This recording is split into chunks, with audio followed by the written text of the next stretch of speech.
আমি কয়েকদিন ধরে তোমাদেরকে কোথায় কী কী কালেকশন রয়েছে পুজো সমস্ত কিছু বিভিন্ন ছোট ছোট ভিডিওর মাধ্যমে তুলে ধরার চেষ্টা করছি। আজকে কোথায় যাচ্ছি, কী কী শপিং করছি সবই তোমাদের কাছে এই ভিডিওর মাধ্যমে তুলে ধরবো, দেখতে থাকো।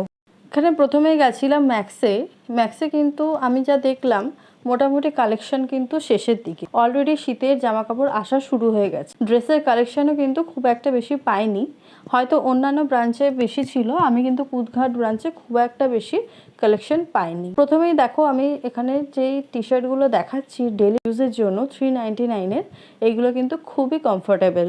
তারপরে এই যে জিন্সগুলো দেখতে পাচ্ছ, এগুলো কিন্তু মোটামুটি প্রাইস শুরু হচ্ছে 800 থেকে 2000 টাকার মধ্যে।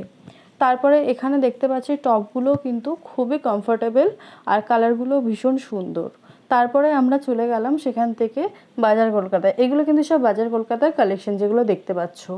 এখানে কিন্তু বাজার কলকাতা আমি বলবো ওয়েস্টার্ন ওয়্যারের থেকে আমি এথনিক কালেকশন কিন্তু বেশি দেখতে পেয়েছি। এথনিক কালেকশন কিন্তু আমার ওয়েস্টার্ন কালেকশনের থেকে বেশি সুন্দর লেগেছে। কালারগুলো কিন্তু বেশ ভালো ছিল। তবে হ্যাঁ, ওয়েস্টার্ন ওয়্যারও খুব একটা খারাপ ছিল না। আচ্ছা, তারপরে কিন্তু আমরা খাওয়া দাওয়ার জন্য উডস্কয়ার মলে একটু গেছিলাম কাজের জন্য। সেখান থেকে আমরা ফুড কোর্টে গেছি। ফুড কোর্টে গিয়ে আমরা কিন্তু দেখি এখানে ভেজ, ননভেজ আর জুস 3টে আলাদা আলাদা কাউন্টার রয়েছে। সেখান থেকে আমরা ননভেজের এই চাইনিজ প্ল্যাটারটা অর্ডার করি। এখানে কিন্তু সাফিসিয়েন্ট পরিমাণে খাবার দাওয়া রয়েছে মাত্র 299-এর মধ্যে।